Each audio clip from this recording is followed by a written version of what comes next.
Hey, sports card fans! Welcome back to another episode of Two Guys, One Hobby. How you doing? How you doing, my friend? Better than you. Yeah, You well, talk at least.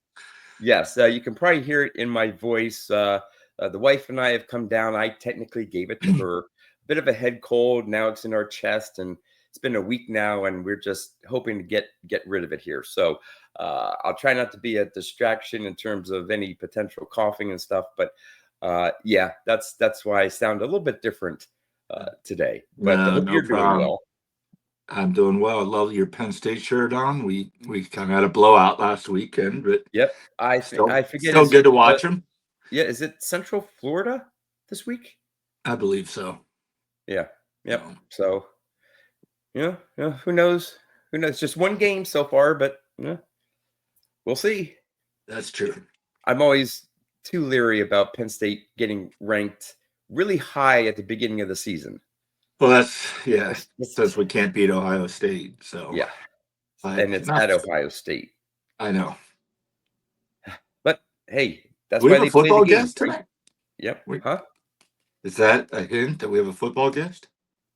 Nah. No, no. But this week's guest is your guest. So how He is about my you guest. do a little bit of an intro, and we'll get him Yeah. on. So keeping in theme, I like to invite guys that aren't on a million people's shows and give a little bit of a, I don't want to say an introduction because this guy's been around and I think a lot of people know him, but I haven't really seen him on a lot of shows, and I would love to hear more about his collection, and thought he'd be a great guest to have on. So that's Dan over at Old Sarge Collects. Welcome, Dan. How's it going? Thanks for having me.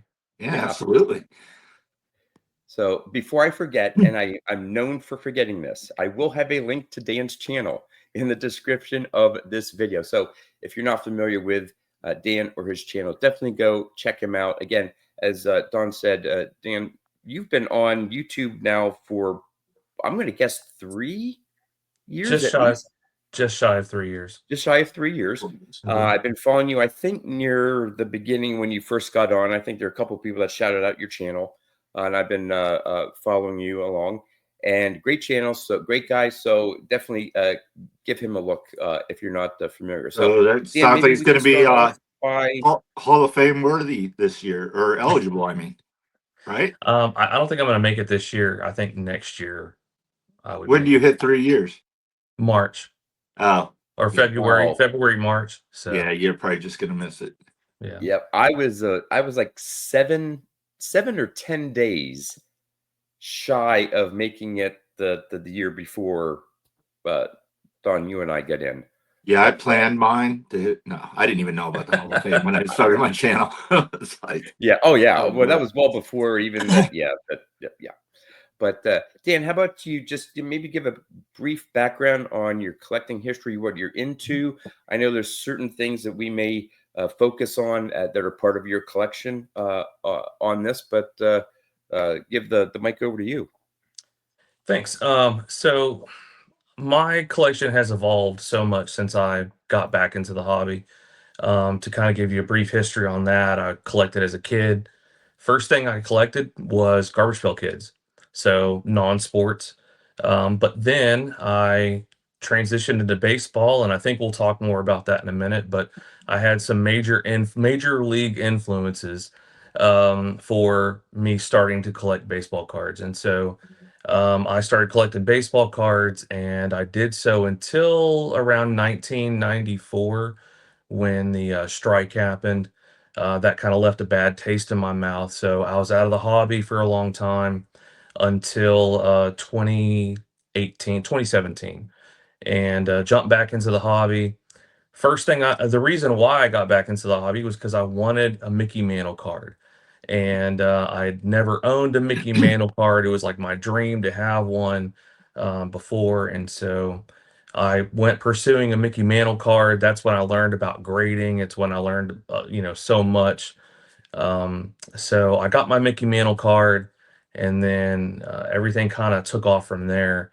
I have evolved my card hobby evolutions have included player runs. They've included set building. They have included everything from the 1800s all the way to present day modern cards. And I feel like honestly, I am just now settling into what my hobby will look like for years to come. I'm just now realizing this is direction I want to take my collection. And so a lot of the stuff that doesn't fit into my collection, I'm actually starting to move that so that I can get other cards that actually do fit. Yeah. So Yeah, that's I kind think of a in a lot of nutshell. collectors from time to time, and I know I did it as well. I seem to be just collecting everything now. At the Mhm, time, it was everything modern stuff, not vintage and 1800s to modern, like you were describing. But I'm like this. I can't do that. I need to focus on. I need a direction, and that's when mhm, I get into Boggs and all that stuff. But I think a lot of collectors do that, and like you said, hey, now there's some cards that don't really fit into my focus.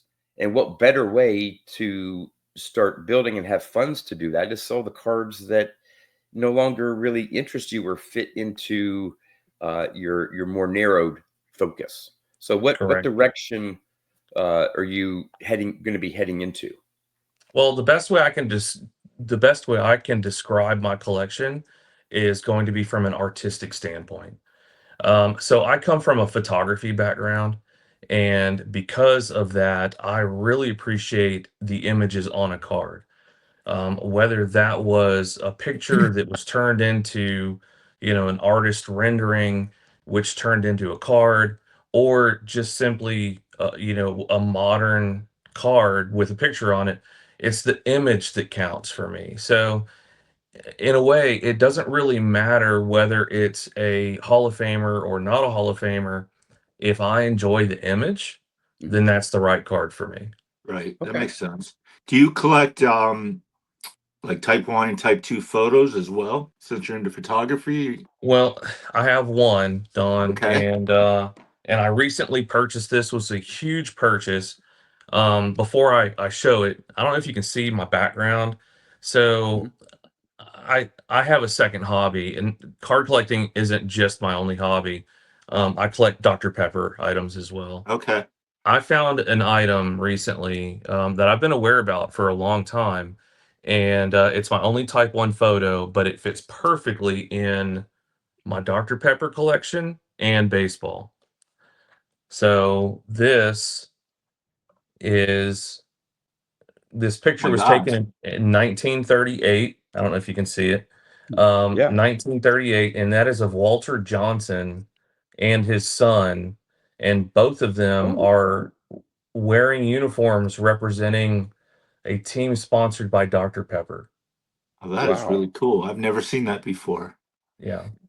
I knew So that was that Walter Johnson, but I was like, who's the other player? yeah, Oh, that's that's Yeah. his son. that's That's his cool. son. Yeah.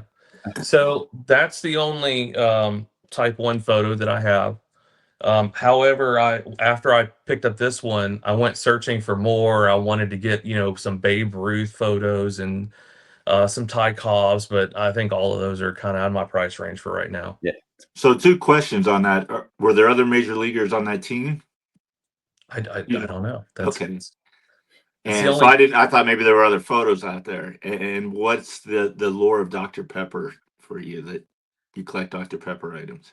All right, so I live in Louisiana. I live in New Orleans right now, but I'm Okay. originally from Texas, and Dr. Pepper is like the soft drink of Texas. And I grew up on Dr. Pepper, and so it's just always been something that, um, well, it's always been in my life. And then when I got back into baseball card collecting, I also got back into Dr. Pepper collecting. I had gone through an event in my life where I was trying to basically reinvent myself, find out who I was, and all that stuff. I was getting close to the end of my career in the army.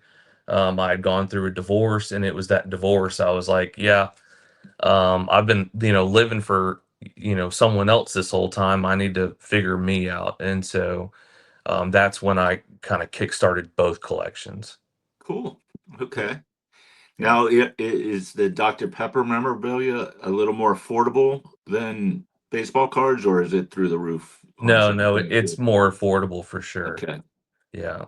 And I was really surprised when I got into, well, honestly, both collections, both hobbies, um, that this stuff even exists.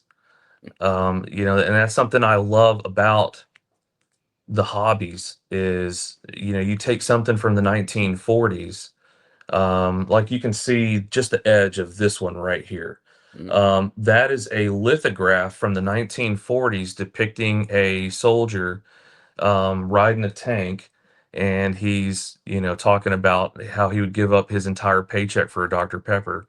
He's over in World War II, Right. Right. and it's from the 1940s. How is a poster size thing still existing from the 1940s?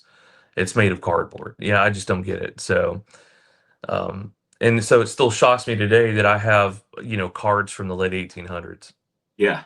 I've always wondered that too. It's like, how did this card survive in that Yeah. condition or whatever, and not just trashed or just even be around? I mean, there are I plenty of them like that, but I wish it's we knew always the been in- stories. right. well, I guess there's been a long line of people like myself that were a bit of a hoarder. I interchange collector and hoarder Uh, back and forth. I rarely have sold any cards that I've had. I've sold a few, traded even less, and I've just I accumulate stuff. It's not like messy like you see on TV hoarders' houses that you can't even get through the living room. Nothing yeah. like that. But my grandfather was a big collector of various things, coins and books and magazines and different things. And there are people out there that just hold on for whatever reason, hold on to some of that stuff. Then they get to antique stores and someone finds them in an antique store and, oh, well, this is a nice little knickknack. And then suddenly you say, well, I don't want it anymore. I'm going to throw it up on eBay. And there you go. Something from the Right. 1940s you find on eBay and you say, wow, I can't believe someone still has this. Yeah. The most expensive thing in my Dr. Pepper collection, I have a bottle that is a very rare prototype bottle, never put into circulation, and will run you about 2,000. Wow. How So, old is I know we're not talking about cards here, which is fine. We just go with the flow here. How old does Dr. Pepper go back? Because I think like Coca-Cola 1880, goes back to the late 1880. 1880s. Okay. 1885. Okay, did So it 85. All right. predate it, Coca-Cola? by 1 year. Okay, Yeah. yeah. But one thing I love about I know this. I know we're supposed to be talking about baseball cards, but one We can talk one about whatever we want. It's our show. Yeah. one thing I love about Dr. Pepper, as compared to Coca-Cola, is that they went through a lot of different logo changes, so you can date them or the Oh, okay. item based off of when they made that change. Mm.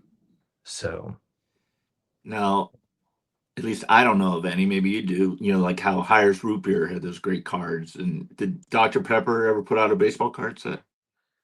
uh, no. Because I was gonna say I've never seen one. But So the only thing that they've really done is in the late 90s, mid 90s, they sponsored some cards of the Texas Rangers. okay, That's really it. So Mm. well, that's still kind of cool. yeah. Yeah. Because I know obviously there's the Coca-Cola. Uh, I don't know if they did tops. I know I think it was with Donruss. They did a Nolan Ryan Yeah, I set. I remember that. think They did. wasn't it, or was that Hmm. Pepsi? I think it was Coke. You That could was buy cool. in It was six packs or something like that. You hmm get some Yeah. special Nolan Ryan cards. I think that was Coca-Cola.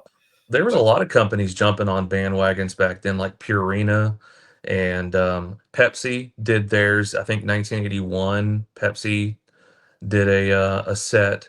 Coca-Cola did a couple of sets. So yeah, yep. Of course, Dave Berg would Dave Blue Jacket 66. He's all into the different food issues. I don't know if he gets into any of the drink issues, but he may know of some obscure um, you know drinks and things like that issues from years past. But Speaking of So speaking of hires, yeah, go ahead.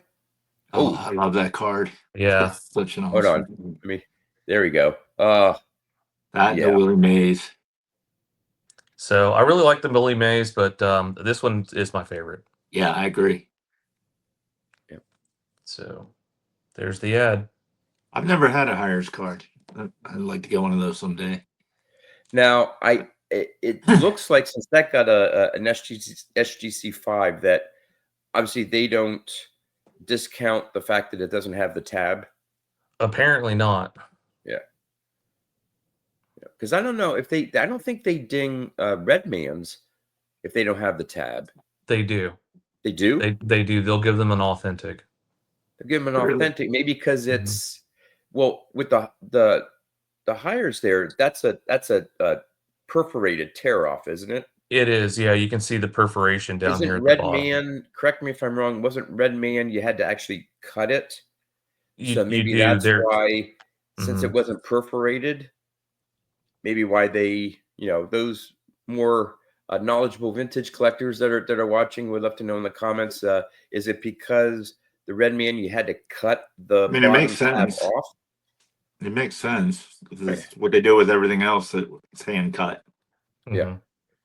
Yeah. So, Yeah. So that's some of the stuff that I like to collect. It's it's got a great image on it. So So is that card there one that fits into your new focus for the artistic?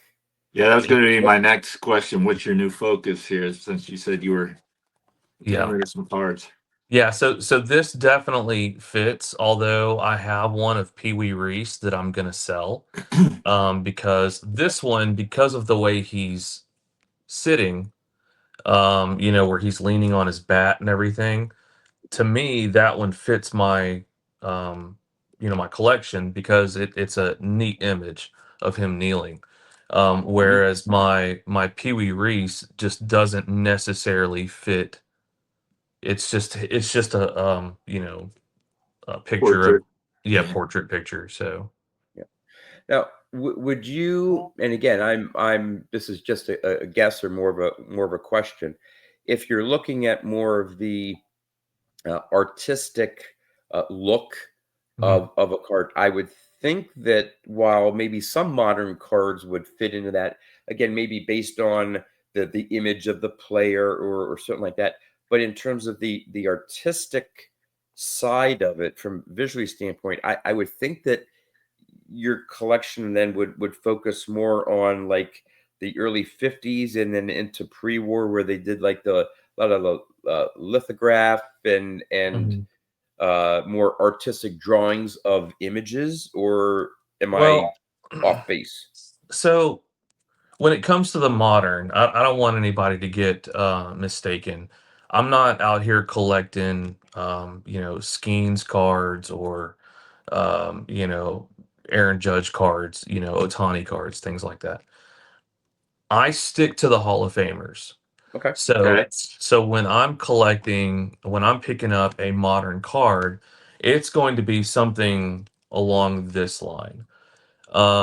You've got a rainbow foil, top stadium club rainbow foil of Babe Ruth. Gotcha. And the imagery that they are putting on these top stadium clubs is just amazing. Oh yeah. Speaking of photography, Yep. so this is another Yeah. rainbow foil, and that's of Ty Cobb. So these are two guys that I'm focusing on right now, and it doesn't matter whether it's a playing days or a post playing days, even a modern card. If it's got a great image on it of one of them, then I will go after it. And so, Gotcha. Okay. Okay. Yeah. really, the only two products that are new that I'm going after are the top stadium clubs and the tops gilded collection. These are the Oh, those tops. are beautiful. Yeah. Yeah. And so, they all have a certain amount of rarity that goes with them, but Oh, do they? they do. They're all either numbered. So these, the base on these are just numbered out of 99, Okay. and And then the rainbow foils, those are numbered out of 25. Now I'm clueless about this. Are those randomly in Topps pack, or is that a whole separate run that you buy, You or know, product? I mean, not run, but The well, Gilded Collect, it's its own set, and it's it a is, okay, high-end yes. set. Yeah. okay. Now, it's It's not the what's that? Is it not Transcendent? The one that comes in a briefcase for like $30,000 or 40, and they're all like there's certain Yeah, I one know of what you mean. ones that it's something like that, but not. So this Gilded isn't like a Walmart product. You got one no, from Topps no, or whatever. No, Okay, it's a no. high-end product got gun, and I gotcha. think I have a Boggs base that's out of Mhm. 99. Yeah. And just that they're not cheap.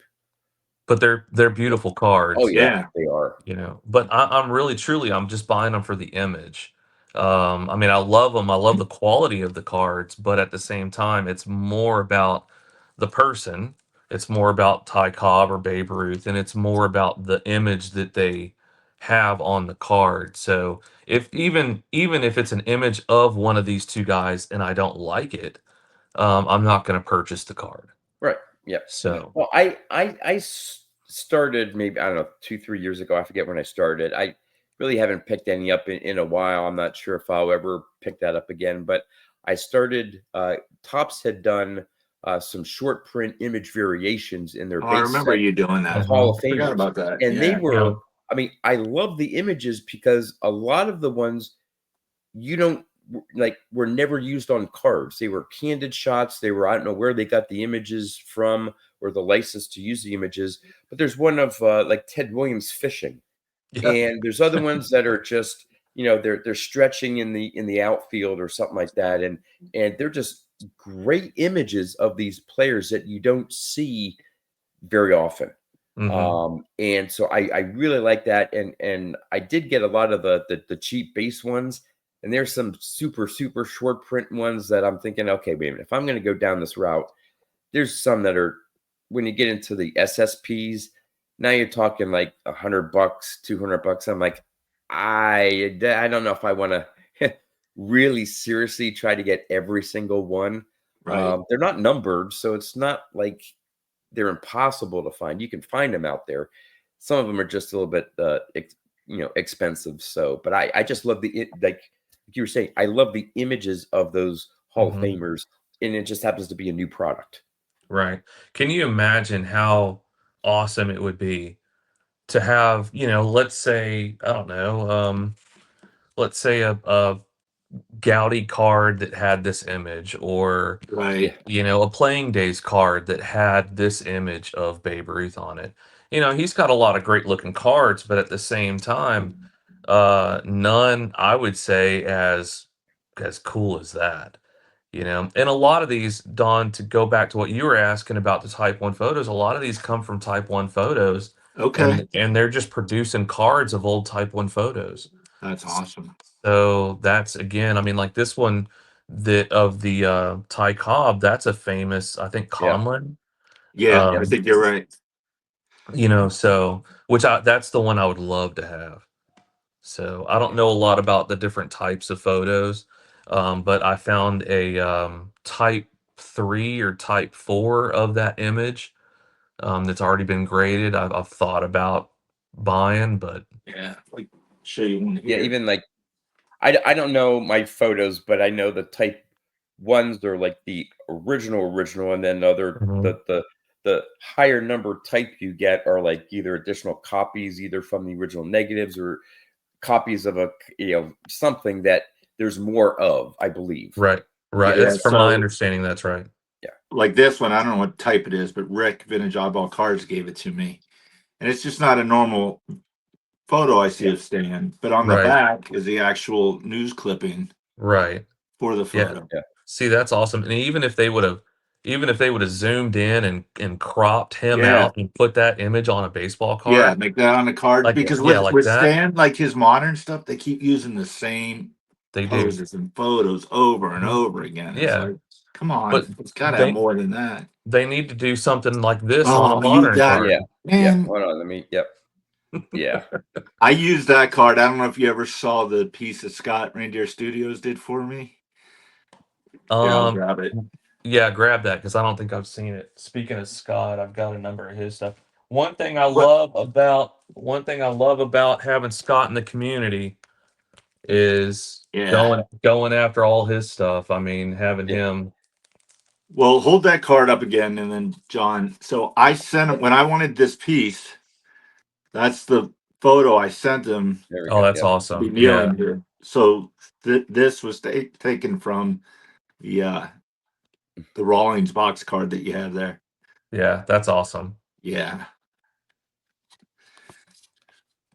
So, Dan, you gave some great examples of some modern cards Hmm. featuring, Ty Cobb and Babe Ruth.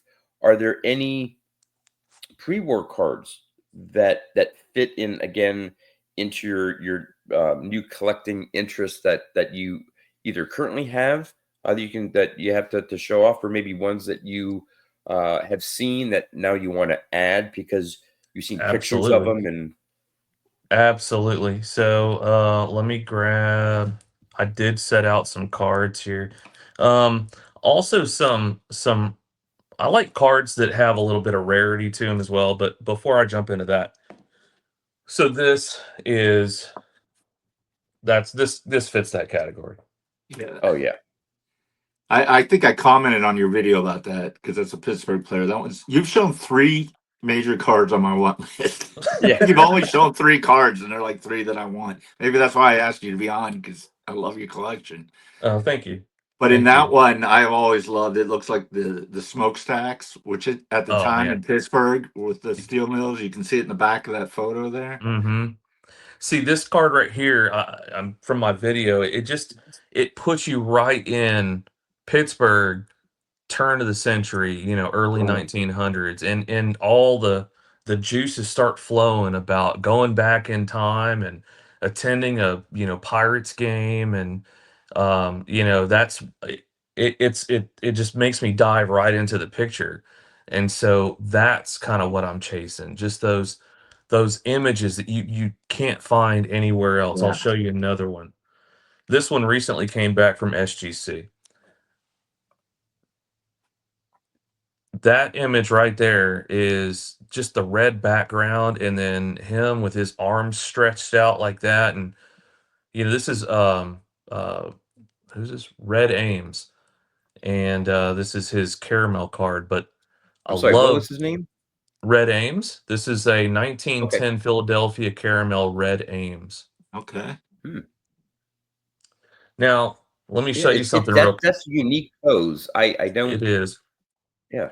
Let me show you something real quick. So this is a second copy of the card that I have. SGC recently said that it had evidence of trimming. I have no idea how, because it's got some rounded corners, but it matches. It's the Yeah. same size. Huh. So I wanted to upgrade my card. This one is a 1.5, and it's got some loving on it and some wear, and this one is a very nice clean copy, and I thought that this one was going to be, get a better grade, but I mean, it's not always about the grade, but Yeah. still, Yeah, send it in again, and it'll probably come back at 4. I know Yep. it just baffles me, It's like Yeah. I measured it; it's the same size anyway. Yeah. Yep. That's cool.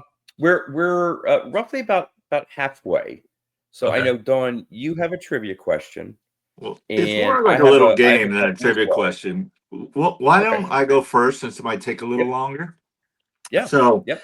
I've got a list here, and it's the top 25 hit leaders of all time, but there's a catch.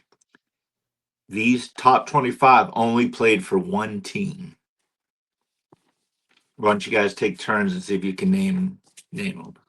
We'll see how many we can get here. So okay. We'll let So Dan go first. So of guys that only played for one team, they're the top okay. 25 all-time hit leaders. oh, Gotcha. gotcha. Okay. So they Okay, had to have been with just one Just team. one team. Yep. Now, would like uh, for Hank Aaron, it was the Boston Braves, Milwaukee Braves, and then Atlanta Braves. But that's different teams, or is that But he considered also one? played for the Brewers. So Yeah, he was on the Brewers. That's right. It was Milwaukee. Yes. So yeah, the Braves Yeah. would have counted if he had not played Oh, that okay. But last year with the Brewers. All right, So- I'll start with Ty Cobb. No, because he played in He Philadelphia. played for the Oh my Athletics. God, I always forget about his Philadelphia years. Okay, Yeah. Okay, you guys All right. suck at this. No. Yeah. Cal Ripken. Cal Ripken is number 4. Okay. Al Kaline. Good Okay, one. line's number 9. Tony Okay. Gwynn. Tony Gwynn is number 7.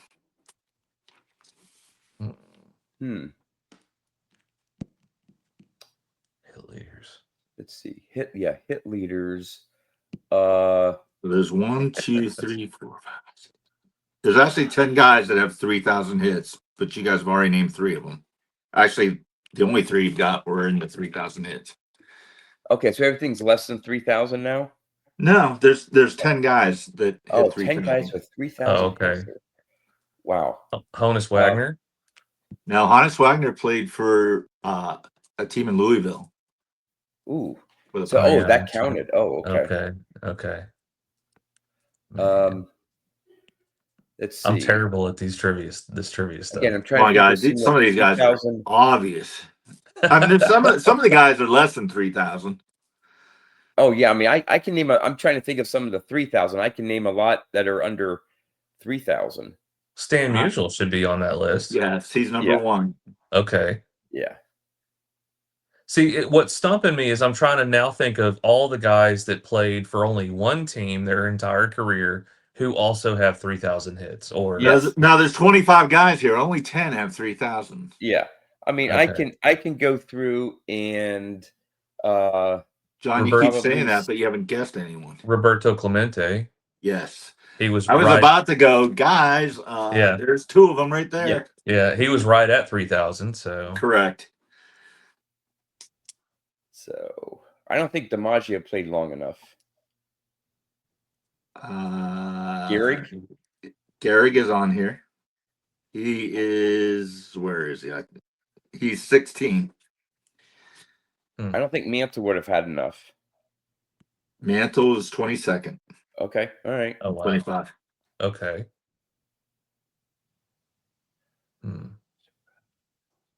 John, come on, Schmidt? man. Schmidt, Sandberg. Schmidt and Sandberg are not on here. Okay. Griffey? No. Think about all of and the White Sox and the Mariners. Most of these guys are in I think they're all in the Hall of Fame, actually. It's playing for one team that's stumping me. I know. John, you're going to be mad at yourself, man, for a couple of these. Oh, I'm sure. How about Melot? Yes, number 11. Okay. Oh, that's a good one. Yeah, I know I'm going to be kicking myself. Uh-huh.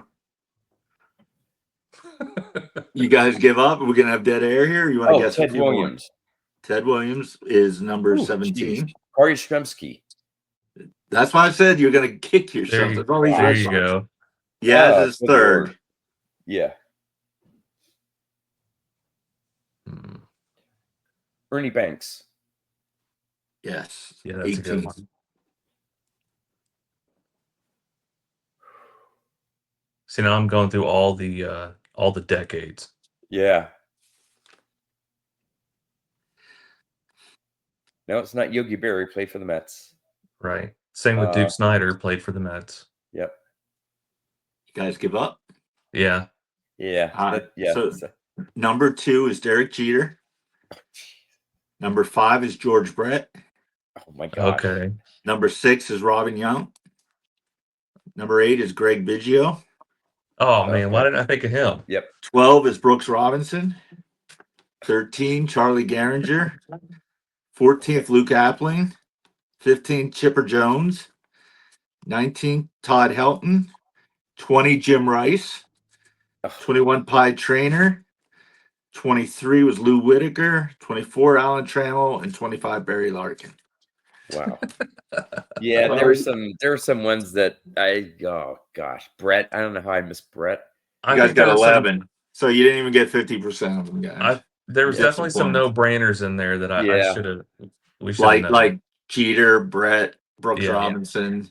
Yeah. For a while there, when you guys weren't getting Banks and Ted Williams, and I it was like, know. oh my gosh, come and Clemente. It was like, and so Yeah, all but right. Dan, like you, I was trying to think of different players that like only played for one team. I didn't concentrate on like the hits first, and then anyway. Yeah, just something a little different.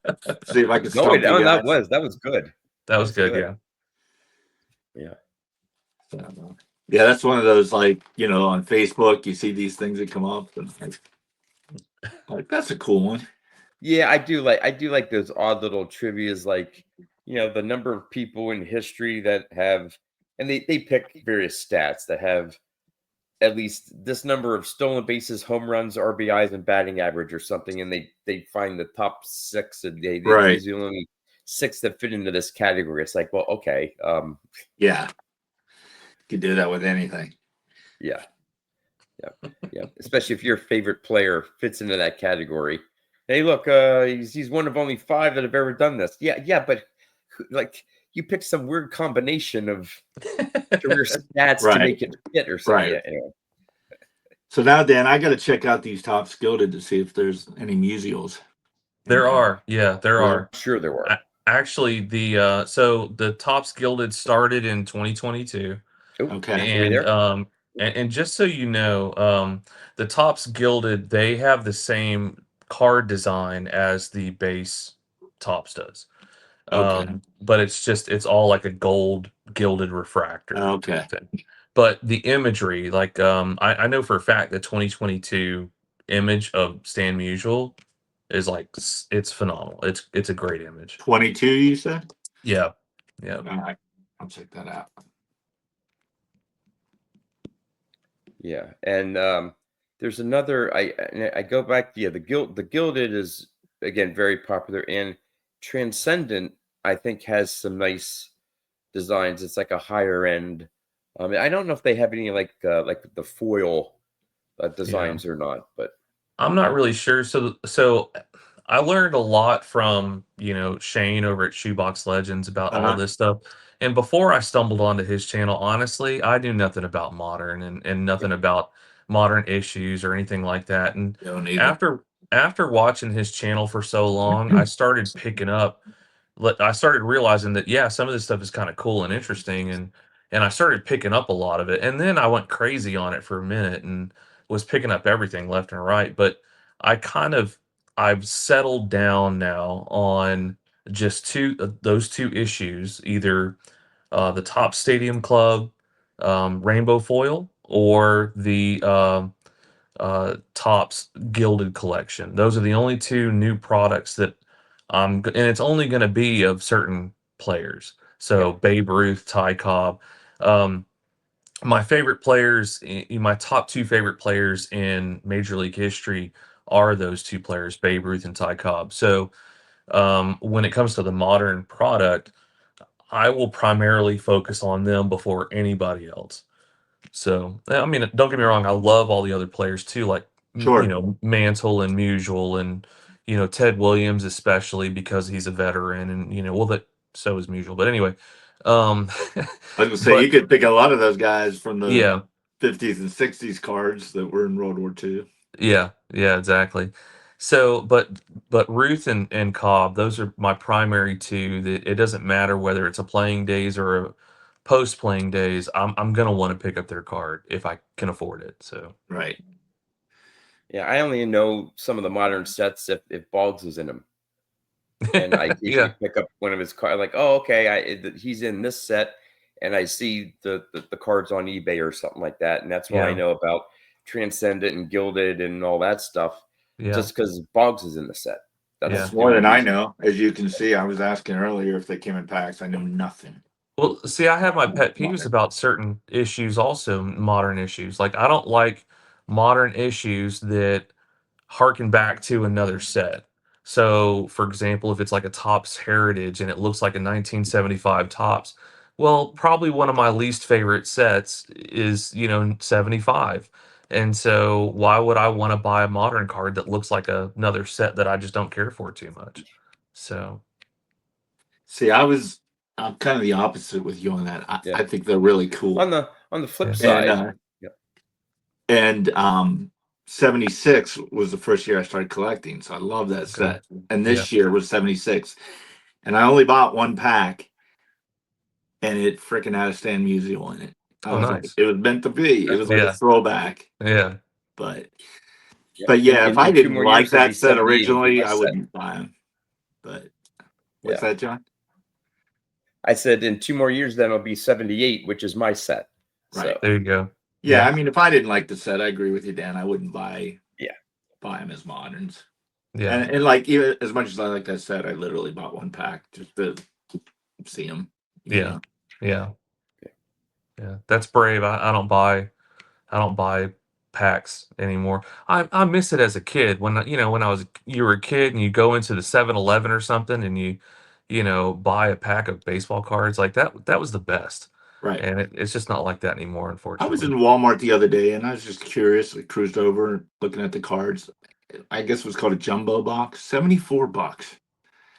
And I'm like, my gosh, like a buck. Yeah. Like how are I kids supposed to occasionally get collect? And like, yeah. I mean, I guess they I don't occasionally anymore. They get the just it.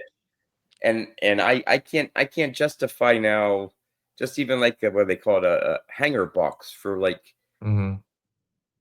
it used to be maybe $14 or 12, $14.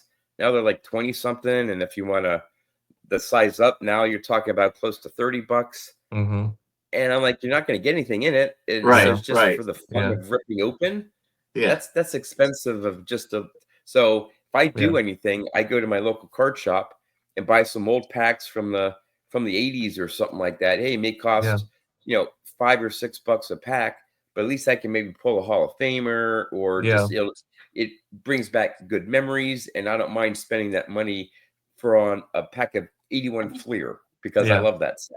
I'd rather go on eBay and buy a rack pack, from 1984 tops than buy modern product off the shelf. It's, and the odds are about the same. You know that you're not going to get anything. Yeah. right. I did once from a rack pack get a Don Mattingly rookie, Oh, from that. But the cool thing was it was okay. I bought the rack pack because it had Mike Morgan on the front, and Mike Morgan is, I guess, kind of a family member, um, and so he was right in the middle of the rack pack, and so I cut that section out to pull his card out, and right behind it was Don Mattingly. So I wow. was like, man, you can't beat that. So Yeah. All right. You got to go back there. You just skimmed over that really quick. A family member. yeah, All yeah. right, let's hear this Okay. story. So in 1987, my dad remarried. And the woman he remarried was related to the pitcher Mike Morgan. So we lived in Houston, and my stepbrothers called him Uncle Mike, and so that's what I started calling him, was Uncle Mike. And he is the one who influenced me to play baseball. He's the one who influenced me to start collecting cards. And Yeah, you so mentioned that in the beginning that you had a major league tie to getting back into cards or something like that. Yeah, so he was the tie. So at the time in 1987, he was playing for the Seattle Mariners. And so, I was following his career up until that point. I was following him through cards, but then when he moved, he went from the Mariners to the Orioles, and then he switched over to the Dodgers. And when he switched over to the Dodgers, he started coming to Houston and playing the Astros. Mm, And so I was able to actually start meeting him in person. I was able to, hang out with the Dodgers when he was in town. We would go eat dinner. Like I've had dinner with, basically the Dodgers teams from '89 through '91. Tommy Lasorda and Eddie Murray and Oral Hershiser, Wow. a lot of Kirk Gibson, a lot of those guys. Daryl Strawberry back when he was on the Dodgers, and then he went to the Cubs, and so then I was able to meet players like Greg Maddux and Ryan Sandberg, different players, and then he was with the Cubs basically until the strike. Okay. Okay, and the strike also coincided with my dad getting divorced from my stepmother. So basically, after the strike was done, it's like I had basically quit the hobby at that time. I no longer had an uncle that played professional baseball at that time. You Right. Yeah. know, it was all just kind of like all happened at once. I ended up moving when my dad got divorced. I ended up moving back with my mom, and so then a couple of years later in '97, I joined the army, made that a career, but I always followed Mike's career. So in '92, that was his first time he was an all-star. And then in 2001, he went to the World Series with the Diamondbacks. Oh, Um, okay. so yeah, he was on that World Series team. He had a couple of nicknames. The nickname that he didn't like was oh gosh, hang on. I'm gonna tell you the nickname he preferred, which was Mo Man. The Okay. nickname he didn't like was the Nomad, and the reason why he didn't like that name was because he got that nickname because he had transferred to so many different teams. Yeah. Right. I can see Yep. Um, that. when he retired, basically having the record for playing for most teams. Really? Yeah. So he had a couple of Wow. different he was part of a couple of different groups when he retired. So he was the what was it, 4 decade club. He was part of that when he retired because he got drafted right out of high school, never played in the minors, and Oh, went really? straight yeah, and went straight to Yeah. Oakland, and played for the A's, and this was in 1978. And then he played for multiple teams. Went from Oakland to the Yankees to Toronto, to the Mariners, then to Baltimore, then to L.A., Chicago. Went to From Chicago, where did he go? He went to so many different teams: St. Louis and Arizona and Milwaukee. I'm sorry, not Milwaukee, Minnesota Twins. So he went through a lot of teams. He went from being a starting pitcher to a reliever, and so he had a long 20 something year career, 22-year career. Yeah. Wow. That's really cool. Yeah. Yeah. I was when you were saying that he had the record for most number of the teams played for, there was and I want to say it was Joe or Phil Necro that he wears a baseball shirt with all the different teams. That's Gaylord Perry. That's Gaylord Perry. I knew it was a pitcher, and I wasn't quite sure it was Nico Gaylord Perry. Yeah, Yeah. so he played for a good number of teams as well, but I didn't know Right. Mike Morgan has the record. Well, Yeah.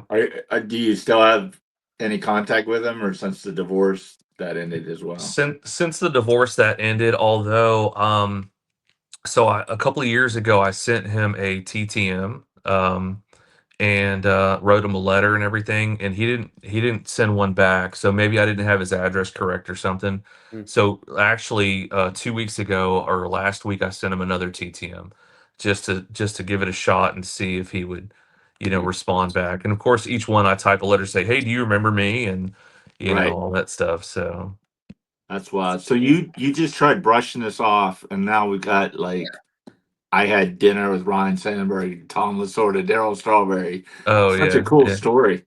Well, thanks, but I mean, it's so long ago. I It's know, but Yeah, but still, still, it's memories. it John formed has for hung out with Wade Boggs. I haven't hung out with yeah. anyone.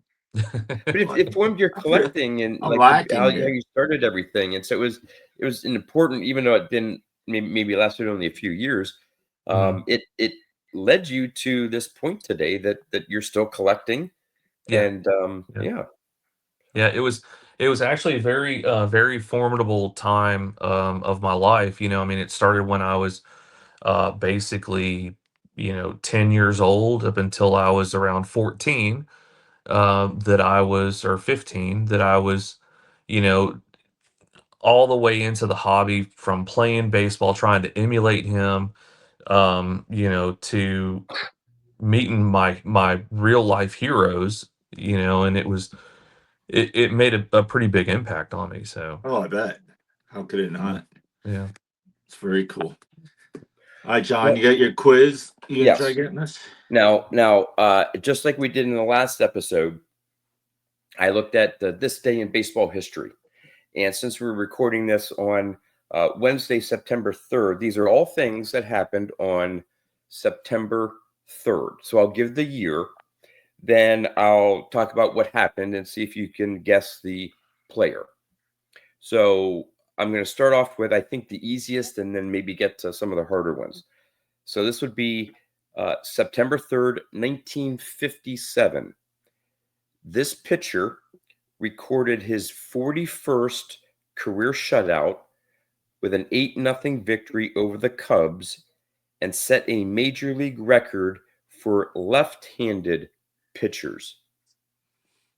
So the record holder for career shutouts with 41 for a left-handed pitcher, and it happened in I think I 1957. might know this. Plus, you said left-handed, so that makes me. Yeah.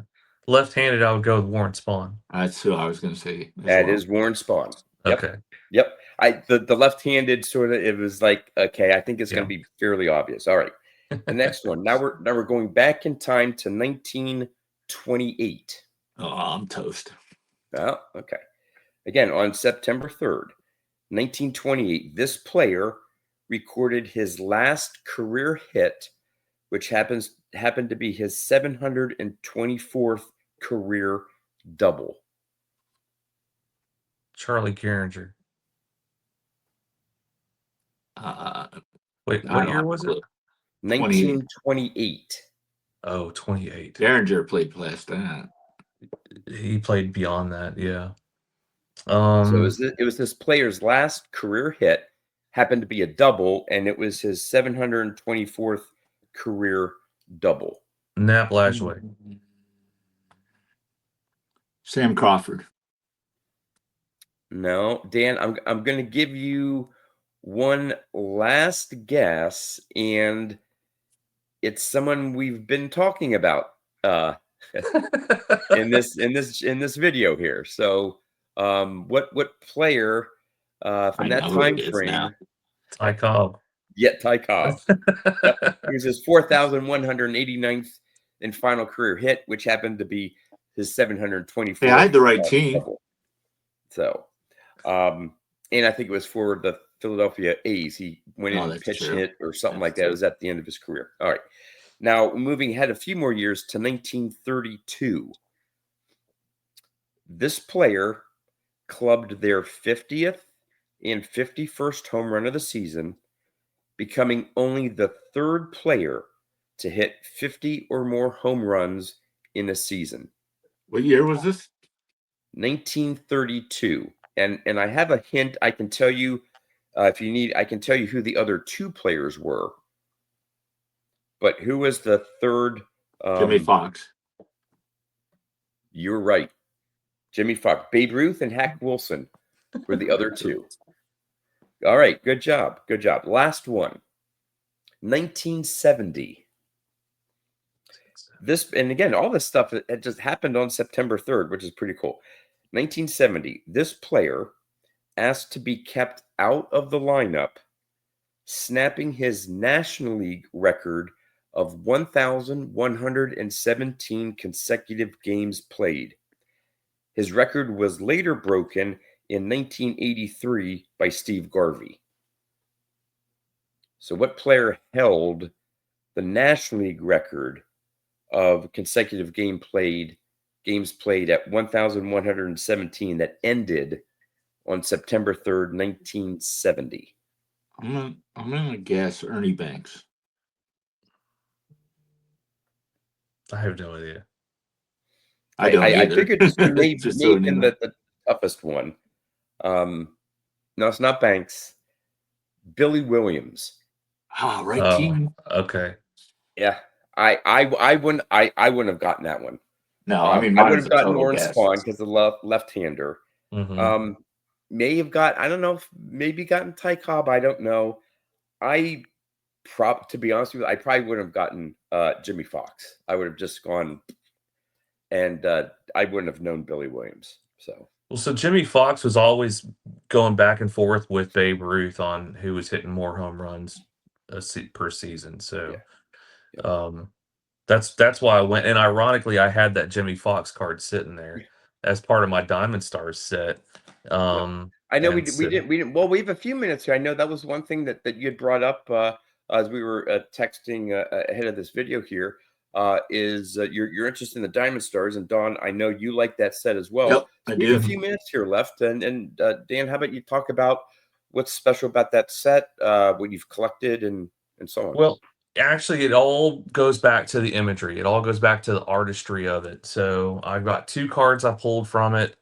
I've got the Lefty Grove. Lefty Grove and the Jimmy Fox. Both cards I really enjoy, but it's the imagery. It's that Art Deco design of them, and just the artwork that's involved with them. I absolutely love. So when I can take an entire set and there's not a single card, doesn't matter whether it's common or a Hall of Famer, there's not a single card that I don't like, Mhm. then I know that's the set for me. And the Diamond Stars set is my favorite set in the hobby because of that. Yeah, it's a great set. Hmm. I think it's very underrated because I for whatever I think those that really are into pre-war vintage know of the Diamond Star set, but not the casual vintage. I mean, I didn't know about that set until I really started getting into vintage and Diamond Stars, and I started, wow, that's a beautiful looking set. Those are great looking, Hmm. but I didn't really know about the set. Yeah, that Hmm. set and the 41 play ball to me are just Yeah. artwork. Both of Hmm. them. Yeah. I The heard of 40. Goudies and play Hmm. ball, and because because of the Babe Ruths and all that. There's no Babe Right. Ruth in the set. I think Right. who would be would Ott and Lefty Grove? Who's the biggest card in that set? Probably it's somebody between Lefty Grove being the number one card because Greenberg? No. do what? Is Greenberg's in the Greenberg in the card. set? Yeah, Okay. he's Greenberg is in the set and a lot. Jimmy Fox, um, Lefty Grove, Carl Hubble. Yeah. I'm trying to think who else. There's actually quite a few Hall of Famers in the Yeah. set. Yeah, It, Ty Trainer, Gre- I think's in it. yeah. Yeah, Yeah. Hall both of Famers, great Wainers. but in terms of hop, we always talk about greatness on the field or a great Hmm. career and not necessarily translating to hobby popularity. Hmm. I think a lot of those players that you named, tremendous all-time great players. Yeah. Not a lot of people in the hobby folks. Oh yeah, Lefty Grove. I mean, we had a Lefty Grove collector obviously on the show, Don, but um, it's they're not as popular. So I think that may hurt that set a little bit because it doesn't have the Garrig's, Roos, Right. Ty Cobb. Like, oh, okay, hey, he's in this set too, so I have interest in that set. So Right. Well, again, for me, Hall of Famers are great and all, and they are. Don't get me wrong. I mean, there was a time where I wanted to have one card of every Hall of Famer, that's ever been elected. But now I'm just chasing the art card. I'm just chasing the cards that speak to me from an artistic standpoint. mhm. Because then I don't have to follow strict guidelines on, oh, is this person a Hall of Famer or are they not? I'm just going after cards that speak to me. And, the whole set, the entire set of Diamond Stars speaks to me. Mhm. And the only other set that comes close to that is the 1952 Bowman. Other than that, because that's a beautiful set. Yeah. So other than that, I mean, yeah, your most famous, two sets, arguably most famous sets, the T206 and the 33 Gaudis. I mean, they have beautiful, beautiful cards, and a lot of those cards are on my want list. But then there's also some cards that I could live without. So when I find a set that every single card speaks to me and every single card grabs my attention, that's when you know it's the right set to collect. So then from those sets, the say that the Diamond Stars and the 52 Bowman, would you ultimately look to get all the Hall of Famers from that set, or are you still going to be picky within that set and say, well, maybe just certain Hall of Famers? I know you said primarily for modern, it's really Mhm. Ty Cobb and Babe Ruth, Right. but Right. for those two sets that you pointed out, would you ultimately look to try to pick up all the Hall of Famers, or just certain players within that set? Well, I started building the whole set. Oh, Um, okay. Oh, all yeah, right. my goal, actually, my project for 2025 was going to be to build the whole set. And I got a large chunk of it done, but then ran into some, financial stuff at the beginning of the year. So I put the brakes on that, and just kind of saving up my money for other cards that speak to me more, the single cards versus building a set. So, Okay. All right. So yeah. Cool. So while you said you for other sets where you like a particular image of a certain of a single player card, mhm, if they're Hall of Famers, you may be interested. But the 52 Bowman and the Diamond Stars, you're actually your ultimate longer term goal would be to actually get build the the set. complete sets for both. Right. Okay. So like the Yeah. the the 51, I'll tell you the difference. The 51 Bowman set, fantastic set. But there are some cards within the 51 Bowman set I just don't care for, right? Yep. Now I will pick up 51 Bowmans. I've got this one that I absolutely Yeah. love, you Oh, yep. know. That's How on can my you want list. how can you not love that card? Yeah. Um, but I don't need to go buy the whole set. Mhm. I'm happy with just that Campanella card, Well, you know. plus you have the added difficulty of the Mantle and Maze rookies. Correct. Right. Yeah, Now, the 52 Bowmans, they're both in the set, but a little bit more affordable. correct. Yeah. I have the maze, I don't have the mantle. I actually bought the maze the day he passed. You know what? So so I was out of town for business last year, and I was already in the market for the card. One popped up on eBay, and I was like, "Yep, that's the one," because the centering was perfect, everything was perfect on it. And so I was like, "Yep, that's the one." I hit purchase, and then about an hour later, I saw word that he had passed. Oh, So I wow. was like, "Man, just crazy how that happens." And the guy didn't try taking it back and reselling it for more, so that's good on him Yeah, Yeah. for yeah. that. It's still a So, pricey card oh though. yeah, Well, no doubt. Yeah. yeah. But And but and that they've only gone anything but up since yeah, his Right. passing. Yeah. but that mantle card is it's gotta be probably in my top 5 mantle cards. I mean, it's a beautiful card, and I have a lot of other mantle cards, but that's one I don't have and I desperately want, so I do have the 52 Bowen Mantle, and I absolutely love it. It mhm, just the unique image of him with his arms folded in the dugout.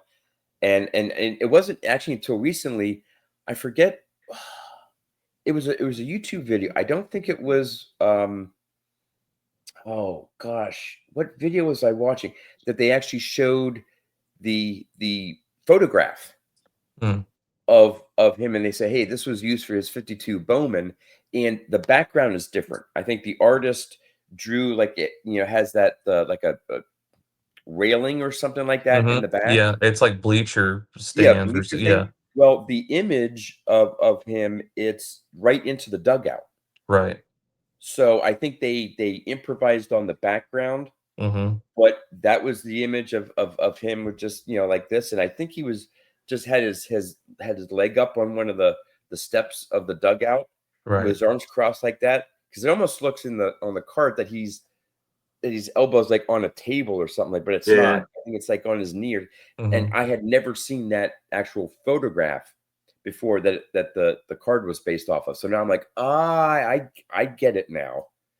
So that explains perfectly why I love the art cards. Why I love it's because an artist took liberties. They used their own imagination and they, put that imagination to work on a baseball card. And yeah, sure, the original photo may have, the image of the player may have been, you know, completely different than the card, but that's what I love about it. Is that artist um interpretation. So, Well, speaking of Mantle, you alluded to the fact that once you got back in 2017, 2018, it was mhm. because you wanted to have a Mickey Mantle card, and you got what was that first Mickey Mantle card that you picked up? The 1958 All-Star. Okay. Okay, that was one of Yeah, my earlier ones too. Yeah, yeah, yeah. I Um, just picked up the 52 tops. yeah, yeah, no big deal. First one. but no, Yeah. that's a great. I love the red background with the stars, Mhm. and it's fairly affordable as Mickey Mantle cards go. You can get a Yeah. nice looking copy without breaking the bank, and This it's beautiful. this is very true. Before we go, can I show you guys one card before we go? Absolutely. Absolutely, yeah. All right. So you guys know I told you before that I collect everything from the 1800s to modern. Mhm. I'm going to show you an 1800s card this is actually my favorite card in my collection Okay. above every other card that I own. So this is an Oh, 1887 Little Rhodey cut plug tobacco card, and wow. it's technically a non-sports card because it comes from a set. It's a tobacco set. And it comes from a set where multiple different countries are represented within the set, and each country is represented with their national sport. So America was represented with baseball, and what they did is they took the image of Colombia, which was our national personification, and they turned her into a baseball player. So now you have like stars and stripes, and you've Yep. got baseball included in the same card. So That, here's and what's what year is that from? 1887. Wow. Wow. hmm Very So I cool. love that because I love Americana. Yep. I also collect non-sports. So I love Americana, and it ties into my baseball collection. It's just all around, that's why it hits home. So, I love collectors that are into various things that mhm, they're not, because I'm a little bit jealous mhm, because I need some focus. I don't know if it's with what it is, but I need to have a project or a focus that's fairly narrow, because if not, I'd be all over the board, and I wouldn't know what I mean. There's so many things that would look good. I wouldn't know what to pick up. Like, do I mhm, pick up this one or that or this or that? And I just not how my mind works. But I love seeing collectors that have a broad collection of so many various different things, and they can find enjoyment. And like, look, I found this. Almost like me and Jeannie. He'd be like, "Oh yeah, I'm looking, and I found this obscure card, and I picked this up." And I'm mhm. like, "Well, that's awesome." Um, I I can't do that. That's not how I can collect. And so yeah, I have cards, but there's certain projects, certain narrow focuses that I just have Mhm. to stick with and make progress on that. Then I can move on to something else. Um, Well, but uh, that's kind of the direction my collection is going in, and, John, I used to be all over the place, and I was spastic, and, every time I'd see something new and shiny or different, something new to me, I would just revert, my focus over here, and I would lose track of a lot of things. And when I first got into the hobby, it was basically I was picking up all the greats. Yeah. I was picking up a Ty Cobb, and I was picking up a Babe Ruth and a Joe DiMaggio, and Mickey Mantles and stuff like that. These are like the common names, right? The names that have the most clout to them.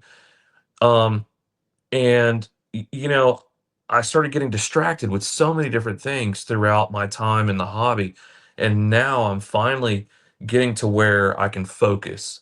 Yep. And I think us having a focus is really beneficial. So what I've decided to do is, I've got, I don't know if it's behind it. Yep. All right. So I've got cases like this. This is my Diamond Stars set. Wow. Okay. Wow. So I've got the whole set right there, plus the wrapper. But I've got cases like this. They hold like 100 cards. Okay. And I went out and I bought 5 of them. Okay. And those 5 cases are gonna hold my non-sports. I have some 2 set aside for non-sports and 3 for baseball. Mhm. And I'm limiting myself to just those cases. Okay, so every time that I buy a card, every time that I purchase a card, Mhm. it's going to have to knock another card out. Gotcha. Yep. Okay, so I have to choose, well, which card resonates more with me and fits better into my collection. And I will have to make some very difficult decisions, but yet at the same time, I don't want to have 3,000 cards sitting around 20 years from now, and then I'm trying to figure out, well, how do I sell all these, and how do I make things easier for, my loved ones and all that stuff. Like I don't want to be a burden on them. I want to be able to take care of it now and have some discipline, and That's so where my that's hoarding comes in. I'm like 3,000, 4,000, 5,000. Look behind me. Yeah, yours is 3,000 insane. Boggs cards.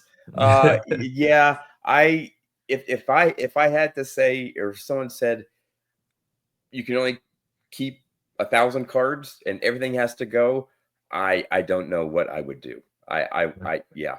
I I commend you for having a small curated. I think that's a hobby term that's becoming really popular now, honing down to a Mhm. smaller collection, more focused collection. Now some may take it to say more high end or higher price cards, but for you it's within your focus, Yeah. and say, hey, this is, and some of them have to do it because of space restrictions. I get Mhm. that. Mhm. But yeah, for those that say, hey, if one comes in at some point, one's going to have to go back out. Yeah. Yeah, that does really make you like say, does this card really fit? Mhm. And then which card no longer fits? Yeah. Yeah, yeah. And don't get me wrong. I mean, there's some cards of Hall of Famers I really, really love, and iconic cards, and they're on my want list. And when the time comes for me to pick them, I mean, I've got a list, but when the time comes for me to go get those cards, something else is going to have to go. Mhm. So I'm just going to have to make decisions. Yeah. You know. But And the other benefit of that is when you say, if a card comes in, a card has to go, you're Mhm. not just throwing the card away, you're selling it. So Yeah. by doing that, it helps cover the cost of that new acquisition because you're selling, it may not Correct. one to one cover it, Correct. but at least it helps that you're not like me that's constantly putting money in and nothing's coming back out. No, I mean, so I spent a lot of time, in January, I was working for a company, and I got laid off, and so I started spending a lot of time focusing on my collection, and really, I'm retired. I'm a retired veteran, in case you guys didn't know. So I mean, I didn't need the job. I just was kind of wanted something to fill my days and not get bored. Um, and so I've spent a lot of time focusing on my collection. I had to readjust my budget for my hobby. Okay. And so I pulled out when I made this decision, I pulled out like 300 cards, 300 plus cards that are all graded. And then I've got another 1,000 that are not graded that I need to list. I need to get rid of, I need to sell them. And all of that is going to go right back into the hobby, and it's going to get some of those bigger cards that I want. So Yeah, that's great. That's great. Well, I had a great time talking with you, Dan. Dawn, you made a great choice as always with your guests. It's now going to be on me to try to keep up the high level of guests that we have on the show. No, Dan, loved hearing about your collection, your collecting, your methodology, the cards that you are focusing on. I think that's great. I think it's, I don't want to say completely unique, but it's different than a Mhm, lot of the other collectors, which is wonderful because we each have our own way of collecting what mhm, interests us. And it's nice to see someone that does something that they find interesting and worthwhile in collecting that may be a little bit different way of approaching it than others do. So Yeah, appreciate you Dan, having coming on with us. really thanks. appreciate you coming on. I wanted to hear more of your story and learned a lot tonight. Didn't know you collected Dr. Pepper and related to major league players. And, as John and I both have a child in the Army, and so we appreciate what you did and respect Yep. it, and Thank you. know what you're going through our kids. But Don, I didn't know that your son was in the Army as it's well. actually my daughter. Okay, Yeah. your daughter, yeah, okay. Yeah, Yep. she's in the And Army Reserves. That's So awesome. yeah. yeah, And So my son will be graduating from his advanced training on October 8th. So he has about a month to go. mhm, Then I think he's going to North Carolina, but I'm not exactly sure yet. But okay, he hasn't gotten any type of official assignment. So, yeah. but yeah, so he's in the very early stages. Don, I think your daughter's a little bit further she's got on. 4 years in. Yeah. Oh, awesome, Yeah. So awesome. yeah. Yeah. So The Army paid for my college. The Army was a great career for me. I ended my career within the recruiting command, so that I had the privilege of helping other. That's how I ended up here in New Orleans. okay. Okay. So I was Yeah, assigned she's in here. college right now and in the Army Reserves, and Yeah, so it's yeah, helping her with that. So we'll yeah. see what she does, if she'll continue or not. But Thank, Dan, thank you so much for being on. This was awesome. A lot of fun. thank you for having me on. I appreciate it. All right. Take Yep. care, guys. And hey, for all of you that stuck around this long, really appreciate it. And we'll see you on the next episode of Two Guys, One Hobby.